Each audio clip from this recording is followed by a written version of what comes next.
Donc, ce matin, c'est une joie pour moi d'être votre conférencier encore ce matin. Comme j'avais dit lundi, on va faire une sorte de formation. Et la formation va porter sur l'évangélisation. C'est une formation qu'on prépare depuis un certain temps déjà. Donc, on va faire la formation ce matin. On va se concentrer sur la motivation pour l'évangélisation. On ne va pas parler de comment évangéliser. Ce n'est pas une formation sur le comment, mais plutôt sur le pourquoi. Okay? Parce qu'il faut construire la motivation. Parce que nous manquons de motivation quand il s'agit de l'évangélisation. Donc, on va commencer avec peut-être une première formation. Cette formation, le thème, c'est la nécessité d'évangéliser. Et pour cette formation de ce matin,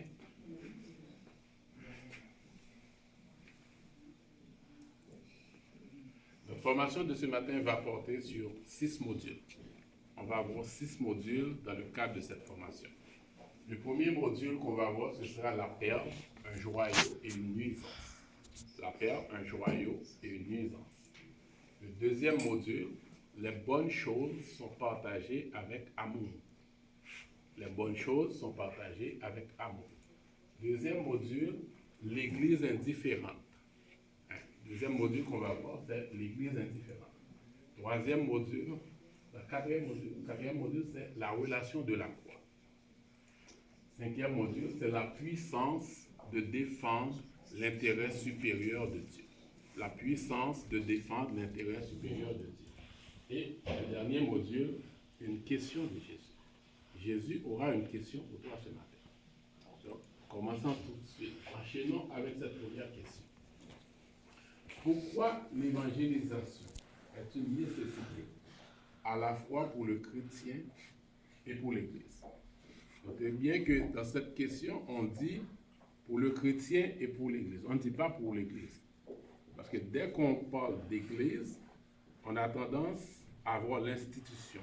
On a tendance à avoir l'institution de l'Église et non pas nous. On a tendance à voir que c'est l'Église qui évangélise. Donc, quand on dit l'Église, on voit le pasteur, parce que c'est le pasteur qui dirige.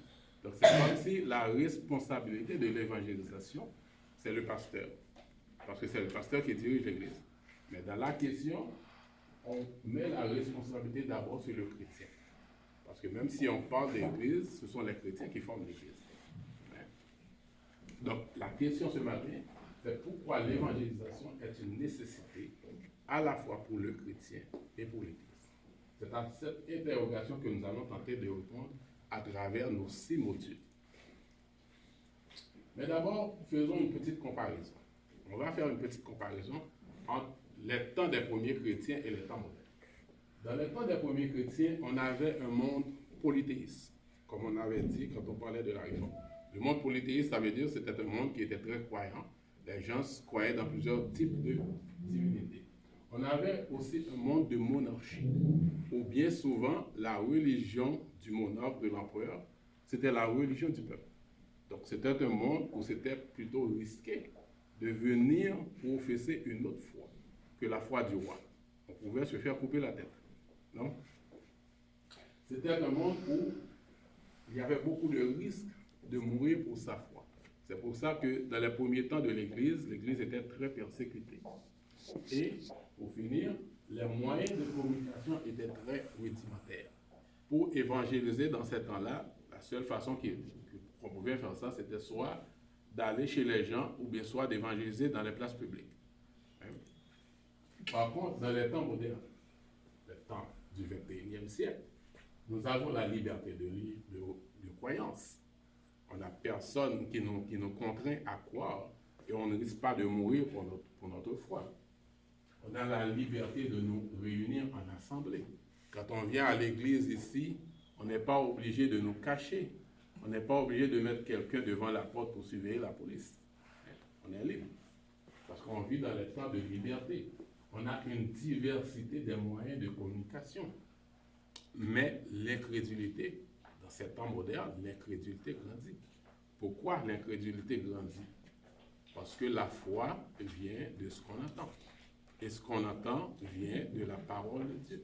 Moins on évangélise, c'est moins les gens entendent la parole. Et moins les gens entendent la parole, c'est plus ils sont incrédules. Parce que l'incrédulité, c'est le contraire de la foi. OK? Donc, en dépit du fait que dans les temps modernes, les chrétiens n'ont plus à craindre la persécution, ils peuvent se réunir et s'assembler en toute sécurité. Et ont des moyens de communication très diversifiés pour répandre l'évangile. On a le téléphone, on a Internet, on a les réseaux sociaux, on a plein d'affaires pour nous permettre, pour favoriser l'évangélisation. Pourtant, malgré tous ces avantages, les chrétiens du 21e siècle évangélisent de moins en moins. Pourquoi l'évangélisation n'est pas une priorité pour le chrétien du 21e siècle? Pourquoi l'évangélisation n'est pas une priorité pour le chrétien du 21e siècle? Dans les premiers temps, les chrétiens évangélisaient. D'ailleurs, c'est ce qui a permis, malgré la persécution féroce, les gens mouraient, les gens, on tuait les gens, on les donnait, on les brûlait sur les bûchers, on les donnait à manger aux lions dans les arènes. Pourtant, les chrétiens évangélisaient. C'est ce qui a permis à l'évangile de parvenir jusqu'à nous. Pourtant, aujourd'hui, on ne risque pas de mourir pour notre foi, mais on n'évangélise pas.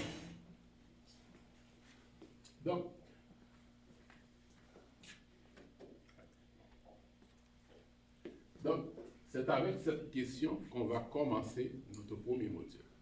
La perle, un joyau et une essence.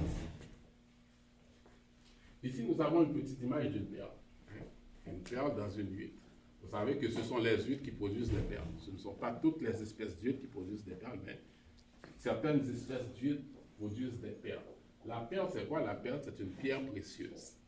C'est une pierre précieuse qui se trouve à l'intérieur d'une huître. Elle est belle, elle est lisse, elle est brillante, elle attire les regards parce que c'est une pierre précieuse.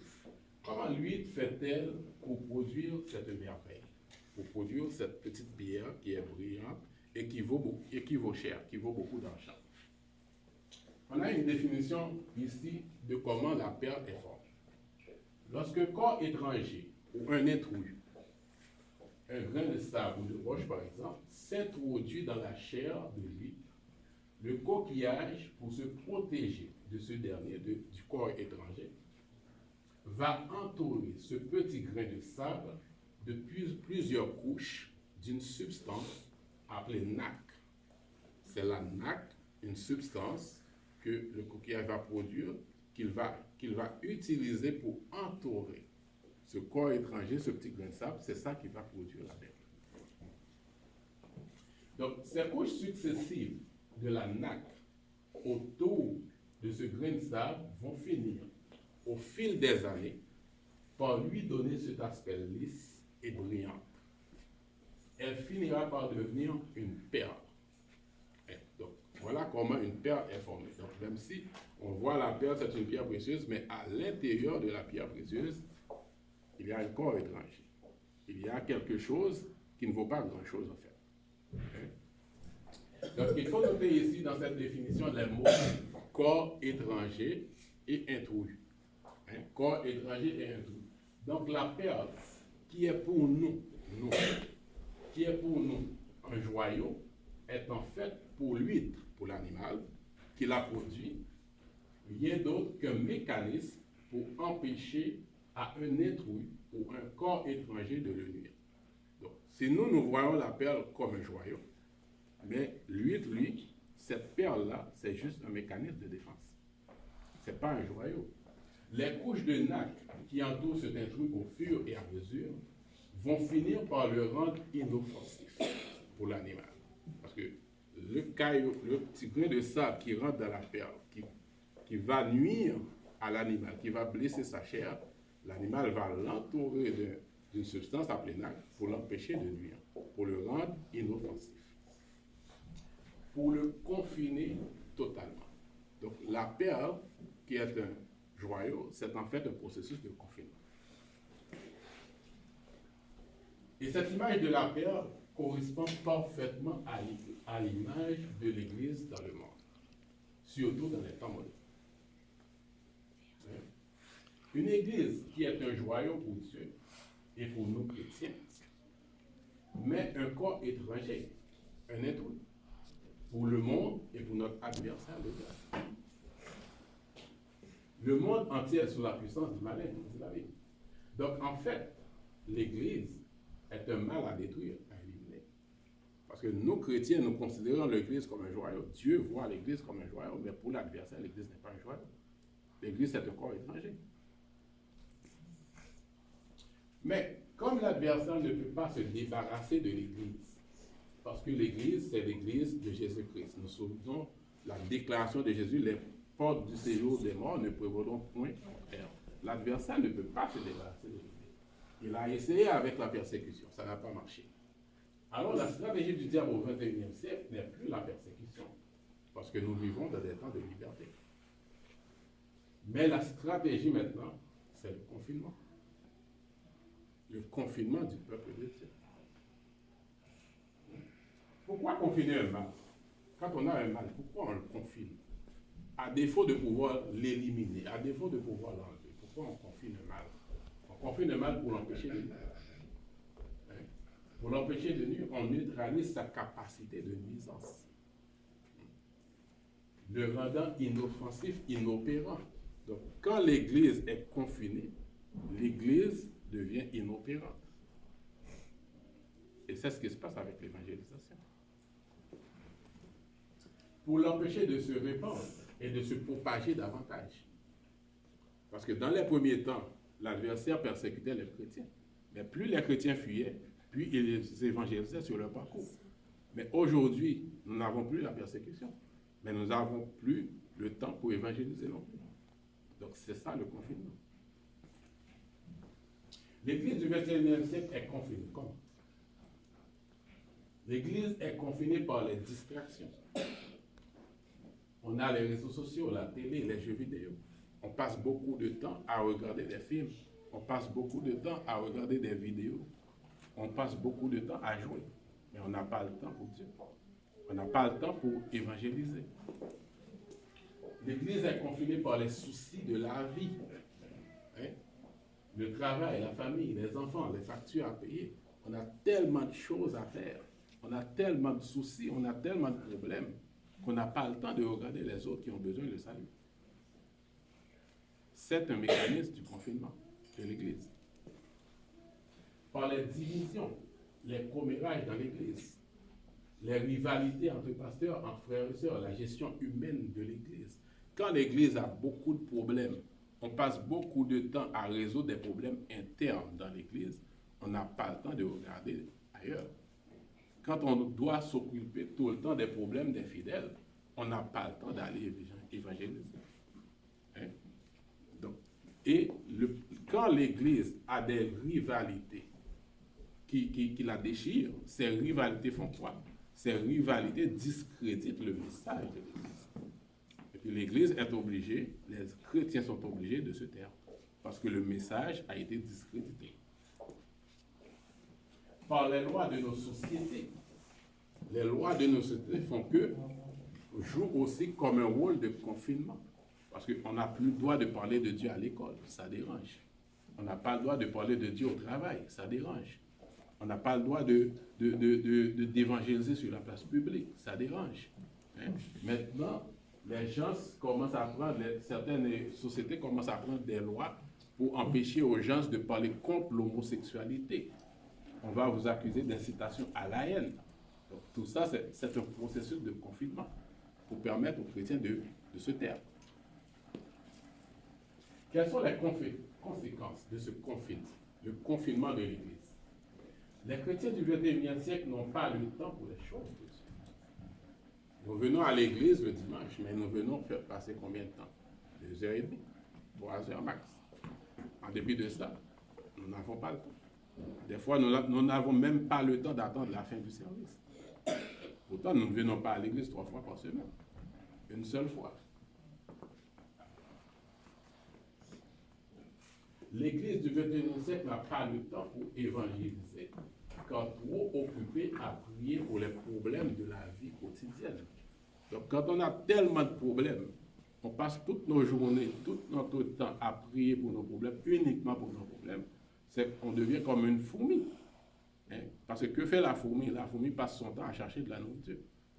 Donc, on vit une vie de fourmi. Donc, quand on vit une vie de fourmi, on est confiné uniquement dans nos besoins. Donc, on n'a pas le temps de regarder vers les autres. Le but ultime du confinement de l'Église, c'est quoi? C'est quoi le but ultime? Le but ultime, c'est de l'empêcher de remplir sa mission première. Sa mission première que nous trouvons dans Matthieu chapitre 28, le verset 19. Allez, faites de toutes les nations des disciples, les baptisant au nom du Père, du Fils et du Saint-Esprit. Donc, c'est ça le but du confinement. Plus l'Église est confinée, moins l'Église a le temps pour aller faire des disciples. Donc, nous entrons dans notre deuxième module. Les bonnes choses sont partagées par amour. Deuxième module, les bonnes choses sont partagées par amour. Ici, nous avons un texte, Luc chapitre 11, les versets 11 à 13. Je lis pour vous. Quel est parmi vous le père qui donnera une pierre à son fils s'il lui demande du pain? Ou s'il demande un poisson, lui donnera-t-il un serpent au lieu d'un poisson? Ou s'il demande un œuf, lui donnera-t-il un scorpion? Si donc méchant comme vous l'êtes, vous savez donner de bonnes choses à vos enfants, à combien plus forte raison le Père Céleste nous donnera-t-il le Saint-Esprit à ceux qui le lui demandent? Le thème principal de ce passage, c'est l'amour. C'est un passage qui nous parle de l'amour. C'est par amour que Dieu, notre Père Céleste, nous donne de bonnes choses, comme par exemple le Saint-Esprit, que le texte a mentionné. C'est par amour que nous aussi, nous donnons et partageons de bonnes choses avec nos enfants. Il y a plein de choses que nous faisons pour nos enfants, c'est parce que nous les aimons. Hein? Nous les faisons par amour. Nous passons du temps de qualité en famille avec eux autour de nos repas, nos enfants. Nous faisons tout ça pourquoi? Où nous passons du temps à nous amuser en famille pour les offrir des souvenirs inoubliables. Ou encore, nous ne rations aucune occasion pour leur offrir des cadeaux qui leur feront plaisir. À leur anniversaire, à leur graduation, à Noël, à chaque grande occasion qui se présente, nous ne ratons jamais l'occasion d'offrir de beaux cadeaux à nos enfants. Et dès que nous le pouvons, nous leur offrons aussi la meilleure éducation qu'on peut se payer. Ce sont là les sacrifices des parents. Mais le parent fait tous ces sacrifices pour son enfant. Pourquoi? Il le fait par amour. Donc c'est par amour que nous donnons et que nous partageons les bonnes choses. Ou bien les choses que nous estimons qui sont bonnes. Non? Si le chrétien du 21e siècle ne voit pas la nécessité d'évangéliser, alors il y a deux questions à se poser ici. La première question, est-ce que l'évangile est véritablement une bonne chose?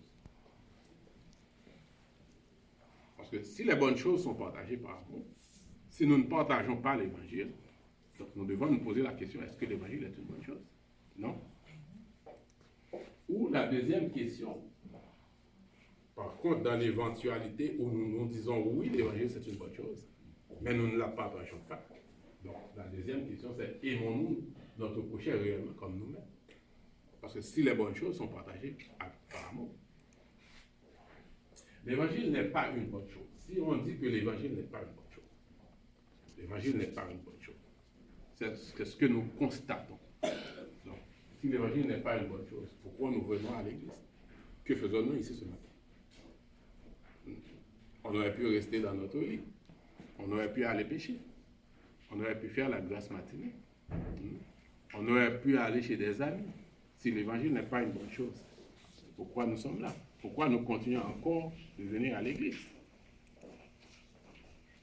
Si l'évangile n'est pas une bonne chose, mais nous continuons de venir à l'église, ça veut dire que nous faisons semblant.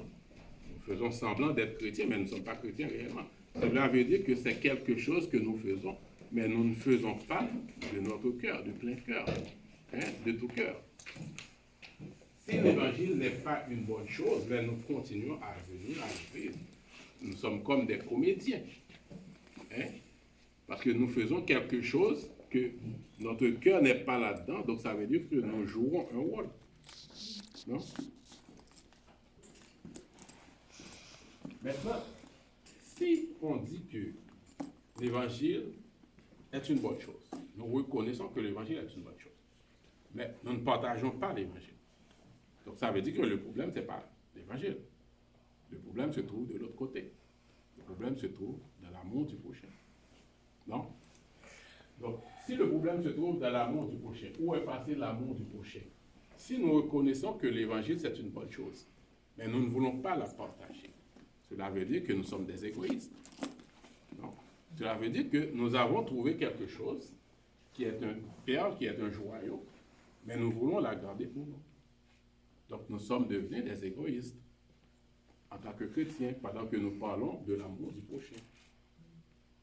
Si l'évangile est une bonne chose, et nous savons ce que l'évangile offre, c'est le salut, mais nous savons aussi le sort de ceux qui n'ont pas le salut, qui est la condamnation éternelle, mais nous ne voulons pas partager cet évangile, alors ça veut dire que nous sommes des indifférents. Cela veut dire les gens que nous rencontrons dans notre vie, qui pertinemment nous savons quel est leur sort, mais nous voulons les laisser à leur sort parce que nous sommes des indifférents. Hein?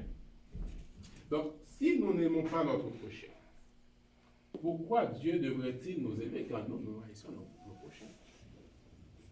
Si vous vous souvenez de la prière du Notre Père, il y a un principe dans la prière du Notre Père. Pardonne-nous nos offenses, comme nous aussi nous pardonnons à ceux qui nous ont offensés. Autrement dit, si nous ne pardonnons pas, Dieu ne peut pas nous pardonner. Le même principe s'applique ici. Parce que si nous n'aimons pas, pourquoi Dieu devrait-il nous aimer? Donc, si nous sommes égoïstes, indifférents, on fait quoi avec le 11e commandement?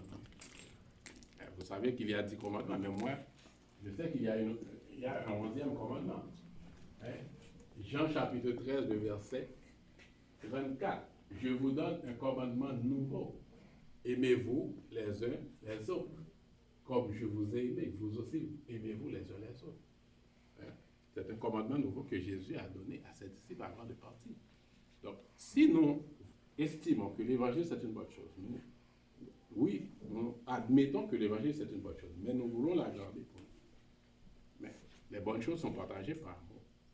Donc, pourquoi ne partageons pas? Il y a un problème d'amour. Donc, nous n'aimons pas ceux à qui nous devrions partager l'évangile.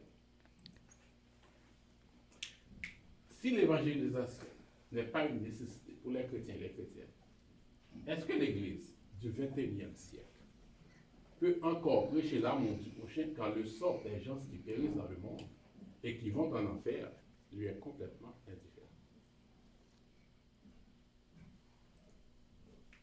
Module 3, l'Église indifférente. On est à notre 3e module. Ok, ici on a une petite image. On est dans la parabole du bon samaritain. Luc chapitre 10, les versets 25 à 37. Donc j'ai mis une petite image d'artiste pour vous. Ici on voit au premier plan l'homme blessé par terre qui est en train de se faire soigner par le samaritain. Et puis en arrière-plan, comme vous voyez ici, il y a 2 personnes qu'on voit de dos, donc, qui sont censés être le sacrificateur et le lévite. C'est une image d'artiste. Donc, dans la parabole du bon samaritain,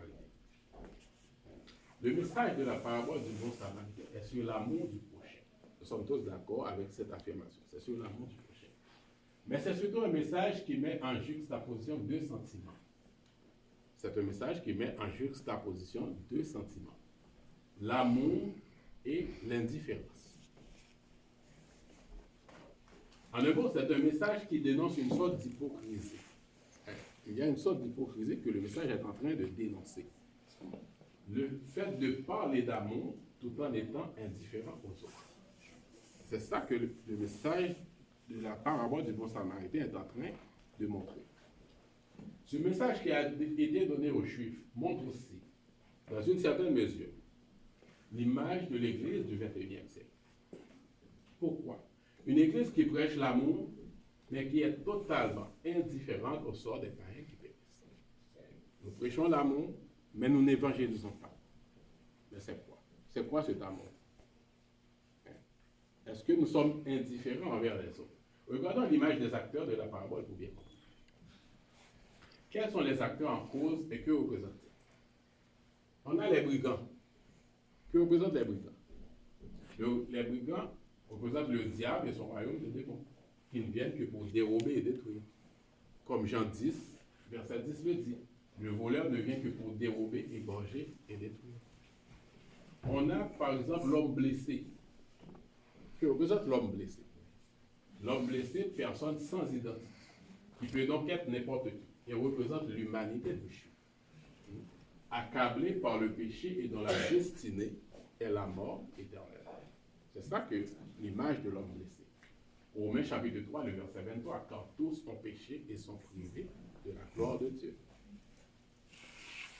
Le sacrificateur et le lévite, quelle est l'image du sacrificateur et du lévite? Les gens d'église, ceux qui ont la connaissance de la parole et de la vérité, qui parlent de l'amour de Dieu et du prochain, mais sont ceux qui passent outre et laissent le blessé à son sort. 1 Jean chapitre 3, le verset 18. Petits enfants, n'aimons pas en parole et avec la langue, mais en action et avec vérité. Le Samaritain, qui est étranger aux alliances de la promesse, c'est celui-là qui montre de l'amour en action. On dit que c'est de l'amour en action. Parce qu'il ne fait pas que dire qu'il aime, mais il montre qu'il aime, il pose une action. Parce que l'amour n'est pas seulement parole, l'amour est aussi action. On pourrait faire une comparaison entre les chrétiens évangéliques et les témoins de Jéhovah dans les temps modernes. Pourquoi je prends les témoins de Jéhovah? Je ne veux pas discréditer les témoins de Jéhovah, mais c'est juste que nous, chrétiens évangéliques, nous disons que les témoins de Jéhovah ne croient pas en Jésus. Ne croient pas en la divinité de Jésus. Pourtant, eux, ils sont sur les trottoirs, ils évangélisent. Mais nous, on n'évangélise pas. Donc, l'homme blessé est laissé par les brigands à demi-mort. Il est très malin. Sans aucune aide, son sort ne sera autre que la mort. Mais le sacrificateur et le lévite, au lieu de montrer de l'amour, montrent de l'indifférence et passent outre. De même, les chrétiens d'aujourd'hui, qui sont censés aimer leur prochain, n'évangélisent pas. Ils n'apportent aucune aide aux païens, accablés par le péché et le diable dont son sort n'est autre que la mort éternelle. Donc, quoique sachant que les païens sont malades et leur destinée est la mort éternelle, les chrétiens les côtoient, travaillent avec eux, étudient dans la même salle auprès d'eux, participent à des activités avec eux, mais ne leur proposent aucun remède pour sauver leur âme de la mort. Ils ne leur offrent pas le salut de Dieu à travers l'évangélisation. Donc, beaucoup de chrétiens sont totalement indifférents au sort de ces païens, comme l'était le sacrificateur et le lévite, au sort de l'homme blessé, couché par terre à demi-mort. Si la bataille est rude pour nos chrétiens, nous sommes des chrétiens, nous savons que la vie chrétienne, c'est un combat. Donc, si la bataille est rude pour nous chrétiens qui avons les armes spirituelles à notre disposition, qu'en adviendra-t-il des autres là-dehors qui sont désarmés? Parce que nous qui sommes dans l'Église, nous avons les armes spirituelles. Pourtant, la bataille est rude pour nous. Et les autres qui n'ont pas d'armes, qui ne combattent pas. 1 Pierre chapitre 4, verset 18. Et si le juste se sauve avec peine, que deviendront l'impie et le pécheur? C'est un texte qu'on devrait ouvrir. Et si le juste se sauve avec peine, que deviendront l'impie et le pécheur? Module 4, la relation de l'homme. Ici, nous avons une petite image de croix qui est devenue en quelque sorte le symbole du christianisme. Que représente la croix pour le chrétien? Quand on voit la croix, on voit quoi? On voit plusieurs choses. On voit par exemple le plan rédempteur de Christ, le paiement de la rançon. Parce que c'est à la croix que la dette a été payée. Le plan rédempteur, c'est sur la croix. Quand on voit la croix, on voit quoi? On voit l'accès au pardon divin, grâce au sang de Christ qui a été versé sur la croix. C'est ça l'image de la croix. Quand le chrétien voit la croix, il voit l'accès au pardon. Quand on voit la croix aussi, on voit la réconciliation. Parce que l'œuvre missionnaire de Christ à la croix nous permet de nous réconcilier avec Dieu. Donc, le rétablissement de la relation entre l'homme et Dieu. Donc, la croix est quoi? La croix est un symbole du salut. Mais les exégèses interprètent aussi la croix comme la relation de l'homme avec Dieu, qui est représentée généralement par la barre verticale.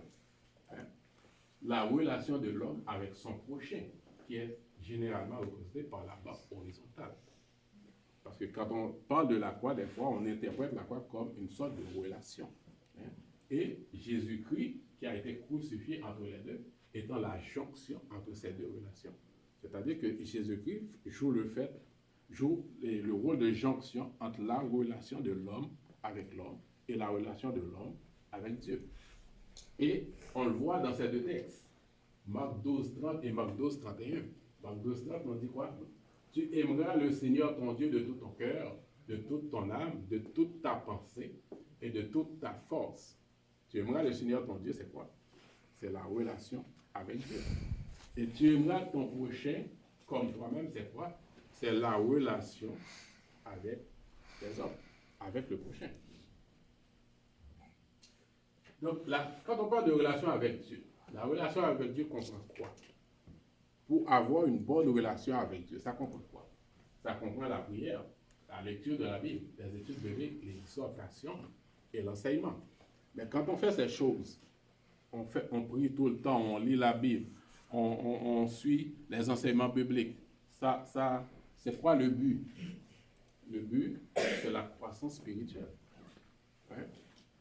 Donc, la relation avec Dieu, c'est la croissance spirituelle. Acte 2, verset 42, il persévérait dans l'enseignement des apôtres, dans la communion fraternelle, dans la fraction du pain et dans les prières.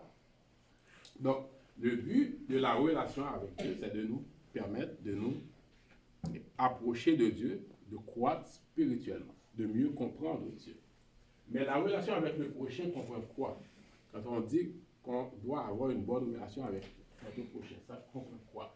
Ça comprend l'amour du prochain, le partage, la compréhension, l'empathie, le support mutuel, etc. Mais le but de cette relation, c'est quoi?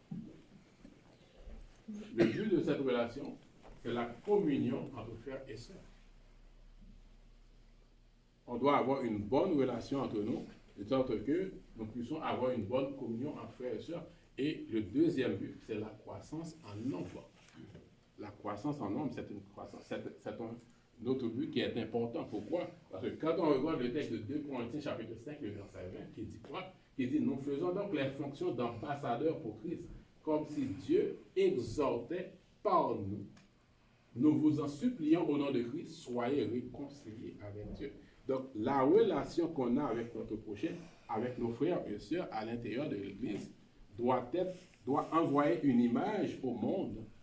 Et cette image que cette relation doit envoyer doit être une incitation au monde pour se réconcilier avec Dieu. C'est-à-dire pour entrer dans l'assemblée. Donc, la relation qu'on a avec notre prochain, surtout avec nos frères et sœurs, c'est une relation qui est destinée à produire un effet de croissance en nombre. Donc, quelle est l'histoire d'une église qui ne grandit pas? Quand l'église ne grandit pas, c'est quoi le problème qu'il y a à l'intérieur de l'église quand l'église ne grandit pas? Une église qui ne grandit pas, c'est une église qui a failli à sa mission première. Le premier lieu. Parce que la mission première de l'église, ce n'est pas simplement de venir chaque dimanche de faire l'église entre nous. La mission première de l'église, c'est de faire des disciples. Donc, une église qui ne croit pas en nombre, c'est-à-dire qui ne fait pas de disciples, c'est une église qui n'avance pas. C'est une église qui a délaissé une partie de sa mission. L'église n'a pas d'impact dans le monde. Parce que si nous restons uniquement entre nous à faire l'église à chaque dimanche, c'est quoi l'impact? C'est quoi l'impact qu'on a? Parce qu'on est là, mais qui sait que nous sommes là? Quand nous venons uniquement à l'église chaque dimanche entre nous, Qui sait que nous sommes là? Il n'y a que nous qui savons que nous sommes personne d'autre. Parce que si nous n'allons pas vers les autres, si nous ne parlons pas avec les autres, est-ce que nous comptons sur nos enfants pour nous remplacer? Une église qui manquera d'ouvriers, d'où aussi le manque de talent. Parce que l'église qui ne grandit pas, c'est une église qui a un problème d'ouvriers. Et le problème d'ouvriers produit quoi? Le problème de talent. Parce qu'il faut qu'il y ait des ouvriers à qui le Saint-Esprit va distribuer des talents, pour travailler pour le corps de Christ. Donc, l'église qui manque d'ouvriers a aussi un problème de talent. Le manque de talent a aussi un impact direct sur la croissance spirituelle. Parce que s'il n'y a pas beaucoup d'ouvriers qui travaillent dans l'église, il manque de talent, il y a plein de manquements dans l'église. Comment l'assemblée va faire pour grandir spirituellement? Et une église qui ne croit pas spirituellement est une église vulnérable. Donc les deux sont liés. Une église qui ne croit pas en nombre a un problème d'ouvriers, un problème de talent. Et le problème de talent génère aussi un problème de croissance spirituelle. Donc une église qui ne grandit pas, c'est une église qui devient vulnérable. Pourquoi? Parce que la foi des membres peut être facilement ébranlée. Parce que quand l'église a des problèmes de talent, l'église a des problèmes d'enseignement, par exemple, les gens ont de la foi, mais la foi n'a pas de racine. Donc cette foi peut être facilement ébranlée. Donc c'est un problème pour l'église qui ne grandit pas. Une église qui ne grandit pas en nombre se meurt à petit feu. Parce que même si on fait l'église entre nous tous les dimanches, on a nos enfants. Mais rien ne dit que nos enfants vont nous remplacer. Parce que Dieu n'a pas de petit-fils. C'est à chaque personne de prendre sa décision pour suivre Dieu. Donc, pourquoi une église qui ne grandit pas est une église qui se meurt? Parce que nous ne sommes pas éternels. Pasteur qui est là, voilà, pasteur, vous voyez, pasteur qui est là, un jour Dieu va l'appeler. Un jour Dieu va rappeler ce jeudi. Un jour Dieu va rappeler frère et sœur. Donc, chaque ouvrier qui part pour l'éternité, son talent est perdu. Parce que les ouvriers qui travaillent dans l'église, ils ont des talents. Quand quelqu'un part, Dieu rappelle que cette personne-là dans l'éternité, il doit avoir d'autres ouvriers à qui le Saint-Esprit va redistribuer ce talent, pour le bénéfice du corps de Christ. Mais s'il n'y a pas d'ouvrier, chaque ouvrier qui part, le talent est perdu. Et l'église va finir par disparaître. Maintenant, ici, on parle de quelle église? On ne parle pas de l'église universelle, bien entendu. Parce que si la persécution n'a pas eu raison de l'église, ce problème-là ne peut pas faire disparaître l'église. Mais on parle de l'église locale. Si l'église universelle existera toujours, mais rien ne dit qu'une église locale ne peut pas cesser d'exister. Mot 5. La puissance de défendre l'intérêt supérieur de Dieu. Quel est le plus grand intérêt de Dieu dans le monde? Quel est le plus grand intérêt de Dieu dans le monde? Quel est l'intérêt qui touche le plus le cœur de Dieu? Est-ce que quelqu'un peut me dire, peut répondre à cette question? Quel est l'intérêt? De nous sauver? Oui, c'est ça. C'est quoi cet intérêt? Est-ce les planètes et les étoiles de l'univers, ces amas de rochers et de feu? Est-ce les millions d'hommes à la surface de la Terre? Est-ce les millions d'animaux qui peuplent les océans et qui parcourent les plaines? Est-ce que c'est ça l'intérêt de Dieu? Ou est-ce les êtres humains? La seule créature pour laquelle Dieu avait dit, faisons l'homme à notre image, selon notre ressemblance. Selon Genèse chapitre 1er, le verset 26. Donc on a un texte. Philippiens chapitre 2, les versets 6 à 8. Philippiens chapitre 2, les versets 6 à 8. Lequel, existant en forme de Dieu, n'a point regardé comme une proie à arracher d'être égal avec Dieu, mais s'est dépouillé lui-même en prenant une forme de serviteur, en devenant semblable aux hommes et ayant paru comme un simple homme.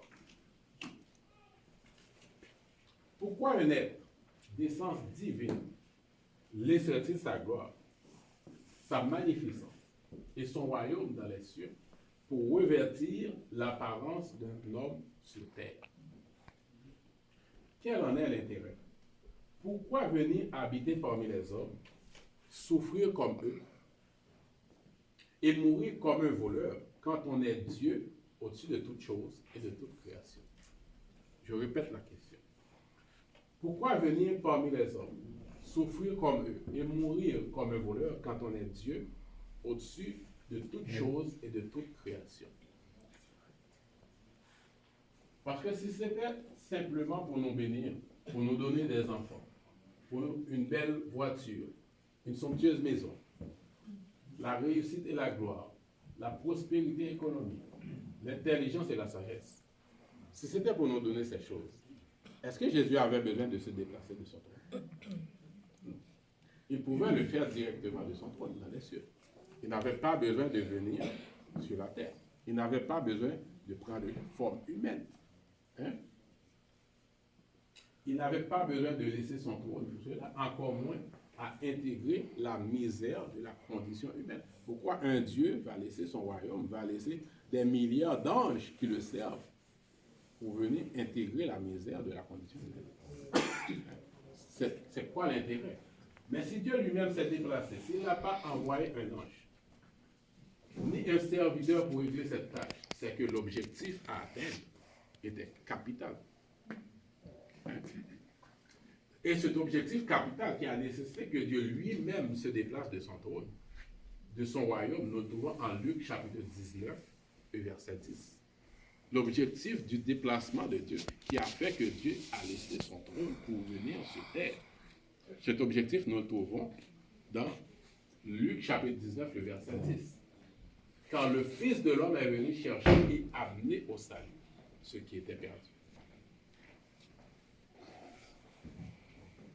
Donc, l'intérêt supérieur de Dieu dans le monde, le seul intérêt qui touche profondément le cœur de Dieu, c'est le salut des hommes.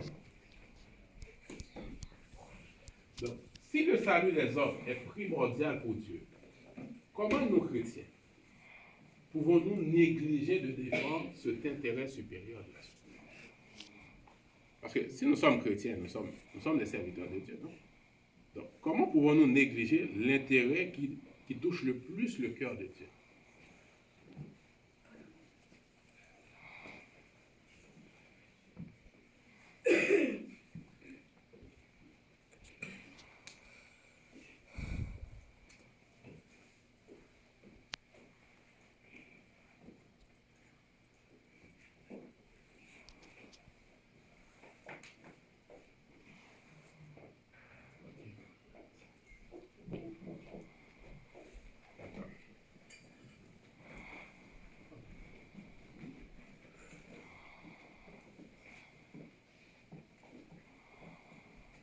Si les gens de la maison du roi négligent l'intérêt supérieur de celui-ci, qui d'autre s'en chargera? C'est nous, parce que Dieu est notre roi. Nous sommes les gens de sa maison. Hein? Nous sommes les princes et les princesses. Si nous, en tant que princes et princesses, nous négligeons les intérêts de la maison du roi, les intérêts de la maison du roi, c'est quoi? C'est notre intérêt à nous. Parce que nous sommes princes et princesses dans la maison du roi. Donc, si nous négligeons ces intérêts, qui d'autre qui s'en chargera à notre place? Ok. Nous avons un texte. En Nombres chapitre 25. On lit. Israël, à Sittim, était tombé dans la débauche avec les filles de Moab. Le peuple s'était attaché aux idoles et à Baal-Péor, ce qui provoqua la colère de Dieu. La plaie s'abattit sur tout Israël et tuant plus de 24 000 personnes. Phiné, fils d'Éléazar, fils d'Aaron, prit une lance et tua un chef des Siméonites et la Madianite, avec laquelle il allait coucher dans sa tente, en défiant tout le peuple qui pleurait à l'entrée de la tente d'assignation et devant les yeux de Moïse. Par cet acte, Phiné a fait cesser la plaie qui ravageait le peuple et punit ainsi la défiance de ce Israélite avec cette Madianite. On trouve ce texte dans Nombres chapitre 27. Et l'Éternel dit ceci à Moïse à propos de Phiné. Phiné, fils d'Éléazar, fils du sacrificateur d'Aaron, a détourné ma fureur de dessus les enfants d'Israël, parce qu'il a été animé de mon zèle au milieu d'eux. Et je n'ai point dans ma colère consumé les enfants d'Israël. C'est pourquoi tu diras que je traite avec lui une alliance de paix. Ce sera pour lui et pour sa postérité après lui l'alliance d'un sacerdoce perpétuel. Parce qu'il a été zélé pour son Dieu et qu'il a fait l'expiation pour les enfants d'Israël. Donc, finit seulement en posant une action pour défendre l'intérêt supérieur de Dieu, a obtenu une bénédiction générationnelle pour lui et ses descendants. Maintenant, est-ce que quelqu'un peut me dire, Finney a obtenu une bénédiction générationnelle. Est-ce que quelqu'un peut me dire combien de jours de jeûne Finney avait fait? Est-ce que c'était 40 jours de jeûne? Est-ce que c'était 7 jours de jeûne? Ou 3 jours de jeûne? Finney a obtenu une bénédiction générationnelle en posant une action. Est-ce que Finney avait demandé? Finney n'a pas demandé. Il a reçu sans demander. Pourquoi? Parce qu'il a posé une action. De même, on pourrait se demander combien de fois Dieu aurait pu effacer d'un claquement de doigts les montagnes des soucis qui se tiennent devant nous, si nous pouvions trouver le temps de poser une seule action pour défendre l'intérêt supérieur de Dieu. Si l'intérêt supérieur de Dieu est le salut des hommes, la Bible nous montre clairement l'avantage qu'on a à défendre l'intérêt supérieur de Dieu. Pourquoi défendre l'intérêt supérieur de Dieu qui est le salut des hommes? La Bible nous montre clairement un avantage qu'il y a à faire ça. Jacques 5, verset 19. Mes frères, si quelqu'un parmi vous s'est égaré loin de la vérité et qu'un autre l'y ramène, qu'il sache que celui qui ramènera un pécheur de la foi, où il s'était égaré, sauvera une âme de la mort et couvrira une multitude de péchés. Il sauvera une âme de la mort, on sauve quelqu'un de la mort, et en posant cet acte, on couvre à la fois une multitude de péchés. Donc, nos actions comptent beaucoup.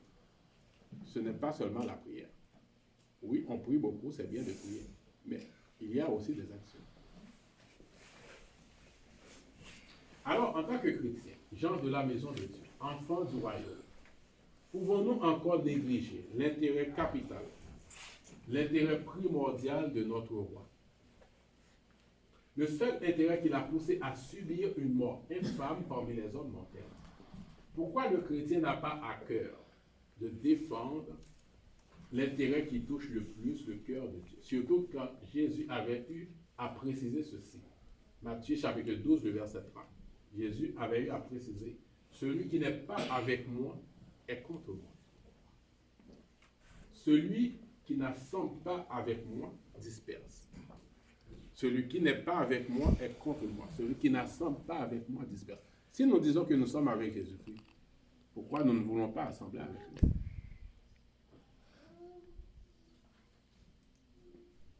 Module 6. Une question de Jésus. Ok.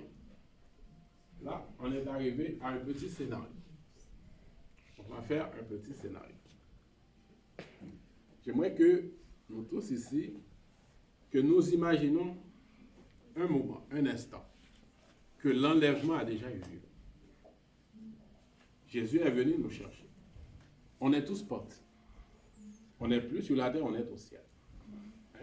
J'aimerais que vous visualisez avec moi, dans votre tête. On fait un scénario. Visualisons ensemble. Jésus est venu, il nous a pris, on est au ciel. C'est sûr que l'enlèvement a eu lieu. C'est un événement qu'on attendait depuis des années, que des générations n'ont pas vu, que nous avons vu. On ne peut pas même parler du contentement, de la joie. On va rencontrer ceux qui sont partis avant nous. Beaucoup de joie, beaucoup de réjouissance. Et surtout, on avait plein de questions dans la tête. Parce que quand on vit sur terre, on ne connaît pas tout. On a plein de choses, plein de questions à poser à Jésus. Donc, il y a beaucoup de réjouissance. On est au ciel maintenant. C'est fini. La galère, c'est fini. Et puis, pendant que l'euphorie commence à retomber, on a posé toutes les questions qu'on avait envie de poser à Jésus. L'euphorie commence à tomber. Et puis maintenant, c'est au tour de Jésus qui a une question pour toi. Jésus te fait cette question. Qu'as-tu fait de ton talent?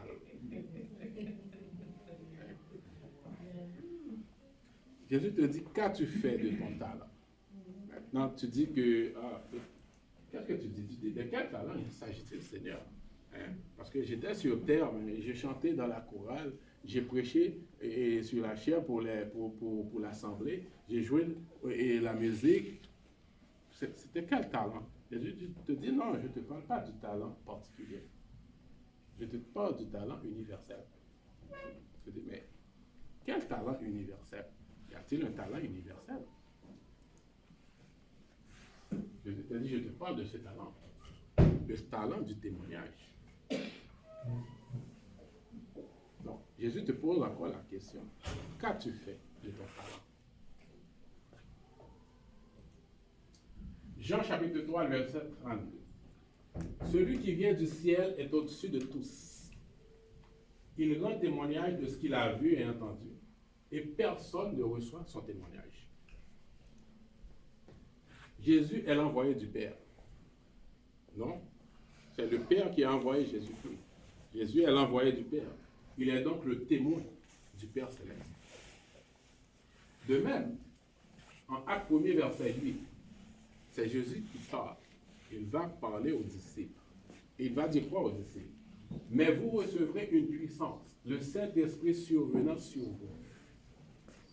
Et vous serez mes témoins à Jérusalem, dans toute la Judée, dans la Samarie et jusqu'aux extrémités de la terre.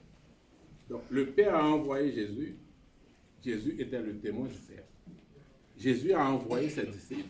Les disciples sont devenus le témoin de Jésus. Jésus n'avait pas appelé des chrétiens, mais des disciples. Aujourd'hui, nous sommes des chrétiens, mais Jésus n'avait pas appelé des chrétiens. Jésus a appelé des disciples.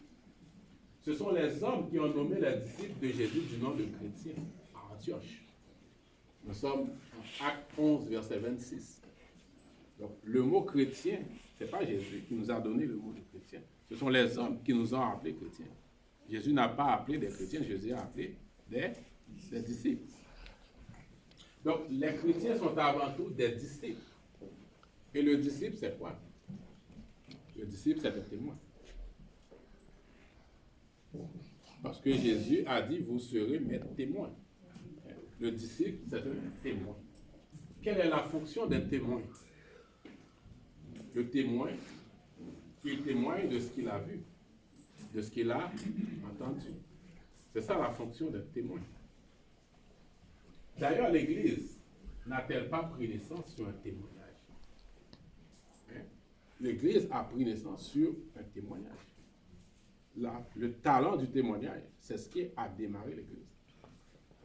Le jour de la Pentecôte, acte 2, c'était quoi le discours de Pierre qui a amené 3000 âmes à l'Église? Ce n'était point un discours philosophique ou théologique. Regardons quelques éléments de ce discours. Acte 2, verset 23. Cet homme, livré selon le dessein arrêté et selon la puissance de Dieu, vous l'avez crucifié, vous l'avez fait mourir par la main des impies. On regarde quelques brins du discours de l'apôtre Pierre. Le discours est long, mais on regarde juste quelques brins. Ok? Acte 2, verset 24. Dieu l'a ressuscité en le délivrant des liens de la mort, parce qu'il n'était pas possible qu'il fût retenu par elle. Acte 2, verset 32. C'est ce Jésus que Dieu a ressuscité. Nous en sommes tous témoins. Acte 2, verset 37-38. Après avoir entendu ce discours, ils eurent le cœur vivement touché. Ils dirent à Pierre et aux autres apôtres, « Hommes, frères, que ferons-nous? » Pierre leur dit, « Repentez-vous. » Pierre a fait un témoignage.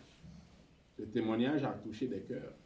Et ceux dont le cœur a été touché ont dit, « Que ferons-nous? » Pierre a dit, « Repentez-vous. » Ceux qui acceptèrent sa parole furent baptisés et en ce jour-là, le nombre des disciples s'augmenta d'environ 3 miracles. Acte 2, verset 41. Pierre était un témoin oculaire des événements de la vie de Jésus. Donc ce que Pierre racontait, c'était des choses qu'ils avaient vécues. Et son témoignage, poussé par le Saint-Esprit, animé par le Saint-Esprit, a vivement touché les cœurs. Donc voilà comment l'Église est née le jour de la Pentecôte. L'Église est née sur un témoignage, le talent du témoignage. Mais nous avons oublié ce talent. Mais si Jésus nous pose la question dans le ciel, qu'as-tu fait de ton talent? Qu'allons-nous répondre? Donc nous, témoins d'aujourd'hui, qui continuons l'œuvre de l'Église, nous, témoins d'aujourd'hui, qui continuons l'œuvre de l'Église, où est passé notre témoignage? Que faisons-nous de ce talent? Ce talent qui nous a été donné, que faisons-nous avec? Combien de brebis égarées à qui avons-nous adressé le témoignage de Jésus et dont leur cœur a été touché? En une année, combien de brebis égarées à qui nous avons adressé le témoignage?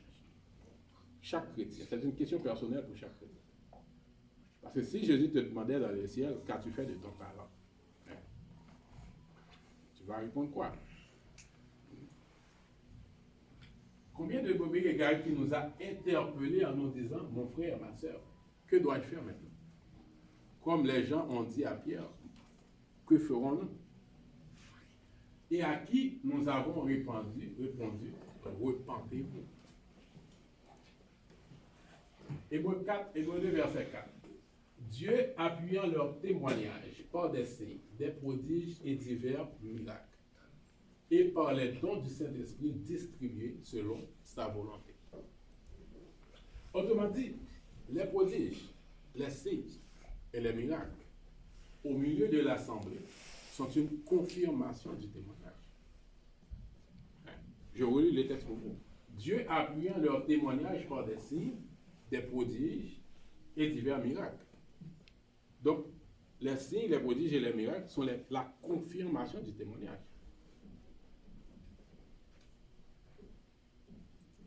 Donc, si l'Église moderne n'a plus de signes, ni de prodiges, et encore moins de miracles, peut-être qu'il y a un problème dans la profession du témoignage. Si l'Église n'a plus d'impact sur le monde, si l'Église n'a plus d'impact, pourquoi je dis si l'Église n'a plus d'impact? Parce que dans les premiers temps, les chrétiens qui évangélisaient, qui donnaient le témoignage, il y avait beaucoup de miracles. Et ces miracles étonnaient le monde. Et le monde se convertissait à Jésus-Christ. Parce qu'ils étaient étonnés par les prodiges et les miracles.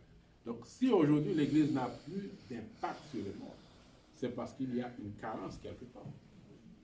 Si le monde commence à se demander quelle est l'utilité de l'Église, c'est parce qu'il y a un problème. Il y a un problème avec le sel. Parce que nous sommes censés être le sel de la terre. C'est parce qu'il n'y a plus de confirmation du témoignage. Quel est le témoignage du disciple? 1 Jean 5, les versets 6 à 12. Alors, le verset est beaucoup plus long, mais j'ai coupé un petit peu le petit bout. 1 Jean 5, les versets 6 à 12. C'est lui, Jésus-Christ, qui est venu avec de l'eau et du sang. Non avec l'eau seulement, mais avec l'eau et avec le sang. Et c'est l'Esprit qui rend témoignage. Parce que l'Esprit est la vérité. Car il y a trois qui rendent témoignage, l'Esprit, l'eau et le sang. Il y a trois qui rendent témoignage, l'Esprit, l'eau et le sang. Celui qui croit, l'Esprit, l'eau et le sang, et les trois sont d'accord. Celui qui croit au Fils de Dieu a ce témoignage en lui. Celui qui croit au Fils de Dieu a ce témoignage en lui-même. Et voici ce témoignage. C'est que Dieu nous a donné la vie éternelle et que cette vie est dans son Fils. Donc voici le témoignage du chrétien. Le témoignage que nous devons professer au monde. Celui qui a le Fils a la vie, celui qui n'a pas le Fils de Dieu n'a pas la vie. Quelle est la responsabilité du disciple face au témoignage? La responsabilité du disciple face au témoignage. Matthieu 25, versets 6 à 12. Encore une fois, j'ai pris le petit bout pour mieux faire le texte. Celui qui avait reçu les 2 talents, nous sommes dans la parabole des talents. Celui qui avait reçu les 2 talents s'approcha aussi et il dit, Seigneur, tu m'as remis 2 talents. Voici, j'en ai gagné 2 autres. Son maître lui dit, c'est bien, bon et fidèle serviteur, entre dans la joie de ton aide. Celui qui n'avait reçu qu'un talent s'approcha ensuite et il dit, Seigneur, j'ai eu peur. Et je suis allé cacher ton talent dans la terre. Son maître lui répondit, serviteur méchant et paresseux. Et le serviteur inutile, jeterai dans les ténèbres du dehors. On a 2 réponses face à la responsabilité du témoignage. Un qui a utilisé le talent, qui a reçu la mention de bon et fidèle serviteur, et un autre qui a été caché le talent dans la terre, et qui a été qualifié de bon et de méchant serviteur et de serviteur inutile. C'est-à-dire un serviteur qui a reçu quelque chose, mais qui n'en a rien fait avec. Ce matin, si Jésus posait à chacun de nous ici présent cette question, qu'as-tu fait de ton talent? Est-ce que notre réponse à cette question nous vaudrait le qualificatif de bon et fidèle serviteur ou de serviteur méchant et paresseux?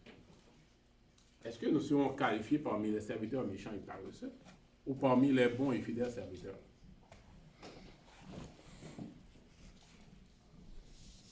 L'évangélisation en conclusion. L'évangélisation n'est pas uniquement la responsabilité de l'Église, c'est la responsabilité de chaque croyant et de chaque croyante. Donc, c'est la première question qu'on avait posée. On avait posé la première question, pourquoi l'évangélisation est une nécessité à la fois pour le chrétien et pour l'Église. La responsabilité, c'est d'abord pour le chrétien, parce que l'Église, ce sont nous, les chrétiens.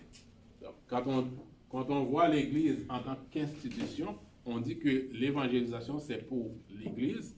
Donc, c'est comme si on enlève la responsabilité personnelle qu'on a. Parce que quand on dit c'est pour l'Église, c'est l'Église qui doit évangéliser. Donc, l'Église, c'est l'institution. Et l'institution est dirigée par qui? Par le pasteur. Donc, on attend tous que c'est le pasteur qui dit évangélisation pour qu'on évangélise. Alors que l'évangélisation, c'est une responsabilité personnelle à chaque chrétien. Chaque personne qui croit dans le témoignage de Jésus-Christ a la responsabilité de témoigner auprès d'autres personnes pour leur permettre d'accéder à la vie éternelle. En tant que fils de Dieu et animés de l'amour de Dieu, nous ne pouvons pas nous montrer indifférents au sort des autres et ensuite parler de l'amour du prochain. On ne peut pas, c'est ce qu'on avait vu avec la parabole du bon samaritain qui dénonce l'hypocrisie. L'hypocrisie de parler d'amour tout en étant indifférent. L'évangélisation est une nécessité pour la croissance du royaume de Dieu, de l'Église, et de faire fructifier ainsi le talent. Donc, avec ça, on achève avec la formation d'aujourd'hui. C'est pour ça que cette année, nous avons fait les dépliants, nous avons fait le site internet pour nous faciliter, chaque membre de pouvoir évangéliser. On peut distribuer des dépliants, on peut partager le site de l'internet de l'Église de l'évangélisation pour permettre au plus de gens que possible de trouver la foi. Parce qu'on doit faire fructifier notre talent. Donc c'est ainsi qu'on achève avec la formation de ce matin. Et je remets à la sœur Gédéon qui va clôturer. On dit merci au frère Emmanuel. Donc, il ne faut pas oublier, on est dans les derniers temps, comme on dit. Les choses s'achèvent, Jésus revient sous peu. Il y a des gens qui s'appellent longtemps, mais Jésus revient bientôt. Donc, on va fermer avec une prière. Je demandais à frère Mathias de faire une prière pour fermer.